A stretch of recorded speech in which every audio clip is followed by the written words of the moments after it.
Right.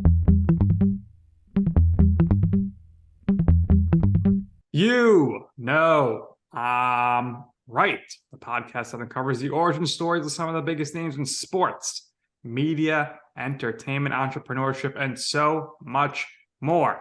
Nick Durst here, along with Joe Calabrese. And Joe, we are very excited today to welcome our friend back to the show who joins the elite multi-time guest club here on You Know I'm Right. Yeah, we were excited this past summer because we finally got to meet him in person, spent a couple of minutes with us. We got to pick his brain a little bit during one of those Subway Series games at Citi Field. That was my birthday gift to you. So, yes, he's a two-timer, still the beat writer for the Mets, Sports Illustrated. But he's a good friend of ours, and we're happy to have him back on. Pat Ragazzo. Pat, what was it like meeting us in person? The truth. Oh, it was surreal, guys. Especially at that Subway Series game. The two games, they were electric at Citi Field. It felt like a playoff atmosphere. They were. You guys were there, Mets versus Yankees for you guys and your fandom. And it was a great time. It was a pleasure meeting you guys, and definitely saw some really good games out there at Citi Field in that series. Electric vibes, Joe, and juiced baseballs for sure. That's true.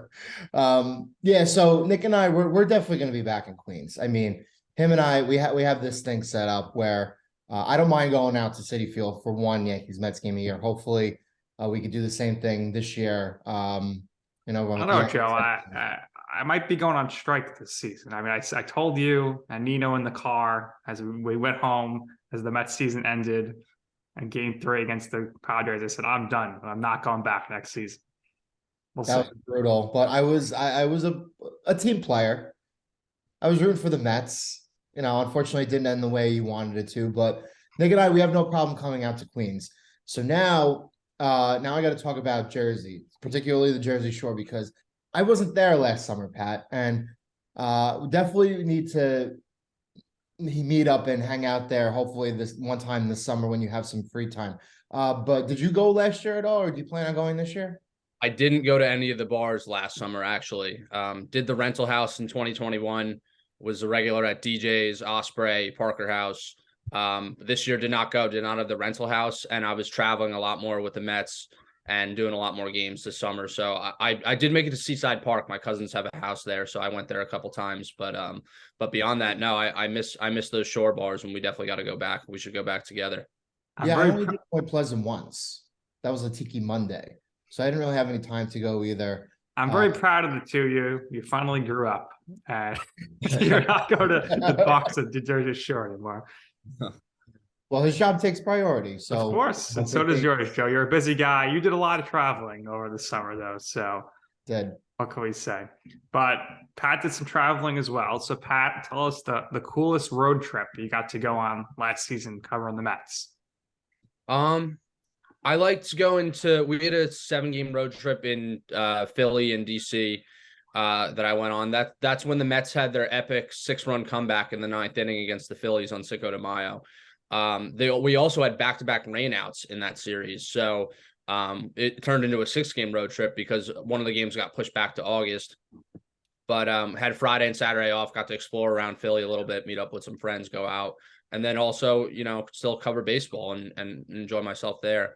That was Mother's Day as well. That Sunday. Did you get any cheesesteaks? No, I didn't get a cheesesteak this time, but I got to go to some nice bars and stuff. But I'd say my favorite, I like Miami a lot. And then also, in June when the Mets played the Dodgers for a 4-game series, I was out there in LA. So that was pretty cool experiencing that for the first time, Dodger Stadium and everything. And the stadium was rocking, 50,000 people in the crowd. The Mets lost the first 2 games, and then they wound up coming back and taking the last 2 games. That was when Adonis Medina had his big save against the heart of the order, the top of the lineup for the Dodgers. An unknown name like Adonis Medina locking down the save for the Mets in extra innings was pretty crazy. That was probably my favorite series that I did on the road last season. What was it like having more access to the players last season? Previously covering the team, all Zooms all the time. Last year, you got to be face to face in person with the players. It was fantastic. Just being in the clubhouse every day, getting to go up to the players at their lockers and talk to them, whether it be asking questions or building rapport, it really, really makes a huge difference, makes the job a lot easier. And I didn't know what I was missing because my first season was 2021 and it was all Zoom. So I didn't really know. I'd never been in a clubhouse before until last season. So once we got to go back in there, I was like, wow, this really, really makes a difference. So even from the last time we spoke to you, where you already had a pretty nice following, now your Twitter following has exploded. You really keep getting more and more followers every time I go to your page, it seems. So how does that feel for you? And also, do you think that having the more followers and being on the beat a little longer now is getting you more respect from your peers when it comes to your credentials of writing stories, breaking news, etc.? I'm definitely very grateful for the following increase, and I'm up to 15K now. I'm hoping to get into the 20s by this season. I think it definitely has legitimized me a little more. I know people paid for their blue checks. Some people paid for their blue checks now. But I've had mine since before that, and up the following and getting more stories and stuff. And yeah, I think that there's a mutual respect amongst me and my peers. I know whenever they get a big story, I'm always one of the first to congratulate them on getting it. You kind of kick yourself when you miss out on something that someone else gets, but at the same time, you got to tip your cap to them, and I hope that they do the same to me. Absolutely. Sadly, we have to talk about the disappointing end to the 2022 Mets season. As we mentioned, Joe and I and our logistics associate Nino were in the building along with my sister for the end of the season, and that was horrible. So talk to us, how it was covering the team dating back to that Brave series through the end of the season, and what was the talk in the press box during the wild card series with the anemic offense, and any chatter between your peers about Musgrove's potential substance on his ear in that third game, if there was anything there or not? I think from the Braves series, once they got swept, once they lost the second game, but even the first game too, when Scherzer got, Scherzer wasn't as sharp, and they lost that first game, you were like, oh, this isn't going to be good. And it was kind of like all the air got let out of the balloon when they got swept, and you kind of knew that the end was coming, just because of how poor the offense was down the stretch of the season. And even in early September, the Mets had the easiest schedule in baseball, and they weren't doing well against the teams that they should have. They got swept by the Cubs. They weren't playing the Nationals. They lost the series to the Nationals. They had their work cut out for them against the Pirates. Like this was a team that looked like they peaked in August when they won 18 out of 20 in August, and were hot after the trade deadline. It just didn't. You knew that they kind of just they didn't have it anymore. And in the wild card series, yeah, there was a lot of talk about how the offense wasn't doing much, and how a short lead felt like a lot bigger lead because of how poor the offense was performing. And there wasn't really talk about the substance with Musgrove. I don't know if he had something on his ear or not, but he pitched a great game against the Mets and he shut them down. And yeah, that's kind of how the series went. I mean, even it was disheartening when Scherzer got knocked around in the first game, and you were like, again, here we go again, just like the Braves series. And then, of course, they won the second game, but just in the end of the season, they were really just going win one, lose one, win one, lose one, and the consistency just wasn't there. You kind of knew that the inevitable was going to happen, that they were going to get eliminated in the third game, especially with Chris Bassett didn't show up in the third game either, just like he didn't show up in the end of the Brave series either.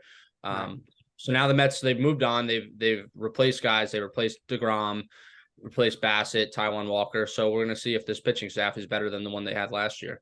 Well, what I will say about the playoffs last year is that DeGrom showed up. He had that great game, his last game with the Met, and he got chewed off the mound. Now, Scherzer, on the other hand, some were saying maybe he was hurt, and he gets booed off the mound. Do you have any insight on how he took that poor reception to end the season? I don't think he cares. I think that he understands that the fans want to win, and if you don't perform, you're not going to get cheered. You're going to get booed. This is New York. But I do like what you said. I do think that that he there was something up with him, that maybe his oblique was bothering him again or something, that he definitely wasn't healthy. Given the way he performed in the last two starts. Yeah. So you mentioned they changed out the rotation, Verlander for DeGrom, an even swap at the very least, maybe better off because Verlander's going to make some more starts. I think Senga swapping him for Bassett is probably worth the swap because it's higher upside. Quintana coming in for Walker, need that lefty. So the rotation changed up a little, but like you said, for the most part, kind of the same. The big problem for the Mets down the stretch was they could not score, and they're bringing back the same offense here, Pat. So my question is that going to be good enough? And why, when I watch all these television shows or listen on the radio, is everybody saying how great Escobar is going to be this year because he had a good September? He had one good month and it inflated his stats. 20 home runs out of the third base spot and 68 RBIs. I don't think it's going to cut it because sure, that's great for an 8-hitter, but he was brought here to bat fifth, and the Mets are really lacking power outside of Pete Alonso. Yeah, they are lacking power. That was the one thing that they could have definitely added to was adding another power bat. I don't think this lineup's going to be good enough to go where they're trying to go. I think it's going to come down to either trading for a bat at the deadline or Brett Beatty and Francisco Alvarez emerging as legitimate contributors this year, which is possible. It's not something that can be relied on, but it's definitely possible. But yeah, I think that obviously they're going to roll with the same lineup to start the season. And if it's not good enough, they need to make some changes because, it was a lineup that failed in the end of last year and probably could have used some upgrades this offseason. And they were close. They almost signed Carlos Correa. I think he was the last piece to put them over the top, and it just didn't work out, unfortunately. So now they're back running the same lineup back out from last season. So let me ask you a question, Pat. When it comes to trading top prospects, and as a Yankees fan, we noticed this year to year with Brian Cashman, there's always that reluctancy to always give away your top prospects. He never ends up doing it, always gets maybe the second or third biggest arm on the market. And for last year for the Yankees, it wasn't enough. So the major moves that the Mets made last year towards the deadline were getting Daniel Vogelbach, Tyler Naquin, Ruff. Do you expect the Mets, if they're in it again this year, do you expect them to part ways with maybe Alvarez or all those top guys or some guys to land a player like Correa who they didn't land in the offseason, or like if they're guys like that are being shopped around and that you feel like they can make a really big splash because they're back in it and they're on that 100-win pace again? Do you expect this year the deadline to be different than last year? I don't, in the sense of that they're not going to trade Alvarez and Beatty. They just aren't. They've been untouchable. They're still untouchable. And they're expecting them to contribute this year. But I do think maybe that they'll part with some other top prospects if the opportunity presents itself where they need a big bat to kind of legitimately go and make a run for a World Series appearance or title. So I think that it could be similar to where they just can't make a deal because no one wants their prospects beyond Alvarez and Beatty. But I think that they might be a little more aggressive this year, considering that they have Justin Verlander who's 40, they have Scherzer who's 39, and they have a little bit of an older team and they're making a run at it again. They came up short last year. So yeah, I'd be interested to see what they're willing to part with at the trade deadline this year. So there is a player out there who may not be with his current team long-term, who's a star player in this league, and his name is Shohei Ohtani. Now, he fills simultaneously two needs for any team, but for the Mets, fills three needs, right? Because bring him from coast to coast, from LA to New York, he's a star caliber player, could slide him into the rotation, doesn't necessarily need to be the ace of the staff because the Mets staff is strong and it was strong last year. And Nick and I project that it'll be strong in this year. And he does provide some pop. He hit 30 home runs. Will the Mets make a deal, or will they pursue Ohtani next offseason when he becomes available? I don't think they're going to trade for Ohtani because of what it will cost. I don't think they have enough top prospects to land Ohtani in a trade, but I do think that they'll definitely pursue him aggressively in the offseason if he hits the free agent market. I think they have to. Yeah, they're going to probably go for him. We'll see if he wants to come to the East. Maybe he got that Billy Epler connection, but they need that power bat. So put him there at the DH spot. I think covers a lot of bases, but same could be said for every team. But there's very few teams, Pat, that really could probably financially go for him. I would say the Mets, the Yankees, the Dodgers, and maybe the Red Sox. What do you think? Any other teams get involved in that?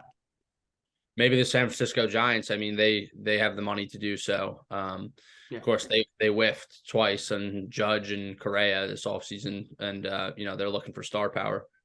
Absolutely. What would you say is more likely this season? Pete Alonso wins MVP. He's always top 3 in home runs, and Schwarber's going to take a step back because he's not going to lead off, and Harper's not going to be behind him, so they'll pitch around him. And he's led the league in RBIs last year, or Kodai Senga, Rookie of the Year.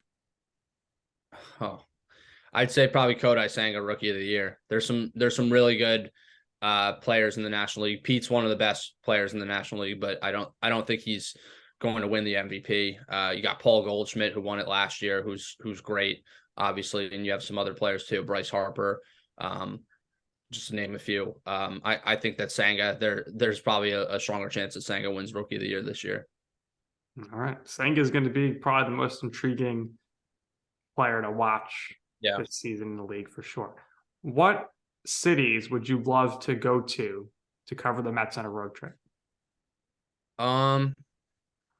Miami, definitely. LA. I like Philly a lot, actually. I really like Citizens Bank Park. San Francisco. So like LA and San Francisco would be a good road trip. I've never been to Oracle Park, so I definitely want to go there. I heard it's the best in baseball, so I want to see what all the hype is about. Go see Michael Conforto. Yeah, go see Conforto. That'd be nice. So we want to get your thoughts on the Giants this season because Nick wasn't so much a Daniel Jones believer, and Daniel Jones had a very good season. Disappointingly ended with that Eagles blowout loss, but they did beat the Vikings in the postseason. Brian Daboll won Coach of the Year. There seems to be a lot of momentum here with the Giants, and as a Jets fan, it all kind of fell apart halfway through the season. So the Giants kind of took over the mantle, brought New York football back. What are your thoughts on the Giants 2022 season? What are your thoughts on like Saquon, and what do you think they could do heading into next year? Well, yeah, I think that they definitely overachieved and shattered all expectations in 2022. It was a really good season. They had a winning season, made the playoffs. They not only made the playoffs, but they won a playoff game. Disappointing finish, getting blown out by the Eagles, and shows that the Giants still have a long way to go. But again, it was a promising year, and Coach Brian Daboll winning Coach of the Year shows that this team's headed in the right direction. There was a very, very, very well-coached team. It wasn't a roster with a ton of talent. They had guys filling in for injuries and holes on the roster. And I think that that just goes to show you, the impact that good coaching can have in not even just the NFL, but in any sport. I think that, looking forward, they need to re-sign Daniel Jones. They need to re-sign Saquon Barkley. And in the draft, they need to look for a number 1 receiver, and they need corners. They need linebackers. They have a couple areas that they need to fill. The interior offensive line. Jury's still out on Evan Neal as the right tackle. He had a really rough rookie year, but they're going to stick with him for a little while at least to hope that he improves. But they have some holes to fill this offseason, and it starts with re-signing their quarterback and their running back. So I have my sources like you have your sources. My sources indicate that the Giants are pretty far along in contract talks when it comes to Daniel Jones. Nothing is finalized yet, but it seems promising. So what seems more promising? Jones getting the deal done, or Jones getting the deal done and then all 3 of us end up hanging out at some point in Jersey City or Hoboken? Probably the latter. Probably Jones getting the deal done and then all of us hanging out. Are we going to hang out with Daniel Jones too? I mean, Daniel I Jones is know a big Hoboken guy, right? So there would be the three of you two, and Daniel Jones hanging out in Hoboken or Jersey City. He I likes know he Parker likes House. Green Rock. He likes Green Rock. He likes Parker House too. Yeah. All right. So we have him on the radar. But yeah, no, I know he frequents around here a lot. I don't know if he gets that contract, I don't know if he's going to be living here anymore because I do think he lives over here. But once he makes the big bucks, He's he gonna may head to the suburbs. Yeah, I think he's gonna head out to the suburbs. That's usually what they do. But yeah, no, I know he hangs out around over here. I've seen I know people who have seen him out. There have been stories here and there. But he just seems like a really quiet, nice guy. He's always friendly, always says hi to people when they approach him when he's out over here. So just an idea. Maybe he does stay. Who knows? Well, I know you're a big Daniel Jones fan, Joe, and you love him on your Jets. So He's a we'll good see. player. He's a free agent, so I told you when he doesn't turn it over, it makes him a lot better, and his turnover has improved every season, right? And you saw what he could do this season when he's really limiting the turnovers. And he's not quite Josh Allen, but he is very Josh Allen light. And he's got the coach who came from Buffalo who worked with Josh Allen before. So I think he has earned the second contract. Now, do I think he's a true franchise quarterback? I don't know. Only really 10 or 12 of those guys exist. But what he did this season with the Giants, I thought he had a very good season. And hopefully he does get signed so he can hang out with me at bat. Pat, in Hoboken, you ever frequent Carlo's Bakery? Is it worth the hype? I haven't been. No, that's the Cake Boss. Yeah. No, I haven't been, but I've heard it's worth the hype. All right. Fair enough. Fair enough. So, gotta ask you this. Don't know if we asked you this last time, but it is our signature question. What would you say in your life or your career is your right moment? So, what we mean by that is a time or place where you wanted to pursue something, you ask somebody for advice, they say, Pat, that's an awful idea. Do not do that. And you were like, you know what? I'm going to do it anyway. And ultimately, you will see why it is that I'm right. I don't think it was going against someone's advice, but maybe just a revelation of a moment was the Joey Gallo trade. I think that's my favorite thing in my career so far was getting the Joey Gallo trade. I was pushing hard to get a Mets trade. I wanted a Mets trade, and the Joey Gallo thing just kind of fell into my lap, and I reported it, and I was first on. It was my first trade scoop. Yes. I think you asked him before, Nick. I wasn't entirely sure myself either, but it's still a good answer. Any answer we get for that question is a good answer.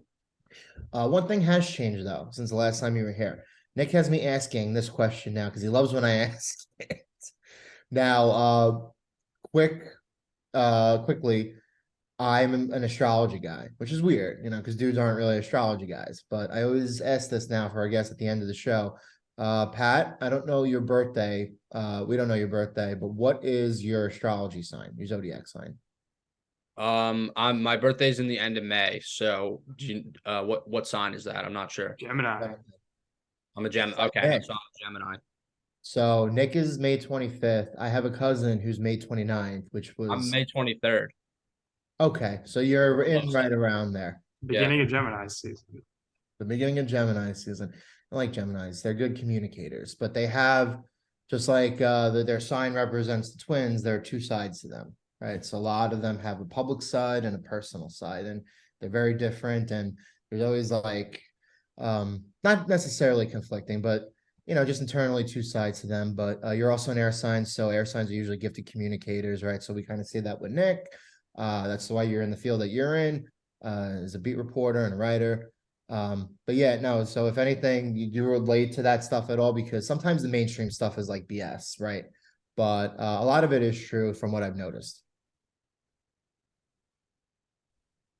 Anyway, Pat, we thank you for your time. We really appreciate it. We know you gotta go and get some more scoops. Hopefully, like I said before, Nick and I will see you again at Citi Field this summer. We'll make our way over there. Hopefully this year you and I both get back down the shore, and I'm not going to be there every weekend, but hopefully the couple weekends that I'm down there, hopefully we can link up one of those weekends. And we wish you the best moving forward this season. Last year, the Mets season was very weird. They won 100 games. They accomplished a lot. So did the Dodgers and the Braves, and neither of those teams made the NLCS. So hopefully maybe this year we'll get the Subway Series that we thought we were going to get last year. But Pat, wish you best of luck. And if there's anything else you would like to share or promote, by all means, go ahead. Thanks, guys, and thanks for having me on. Yeah, everyone could just check out my work at Inside the Mets, si.com/MLB/Mets for all your Mets coverage this season. And follow me on Twitter at Ragazzo Report, Ragazzo Report. And that's about it. All right, there you have it. So that's going to do it here for this special episode of You Know I'm Right. We could call it the spring training edition here. So for our very special guest, Pat Ragazzo, my co-host Joe Calabrese, I'm Nick Durst, and this has been You Know I'm Right.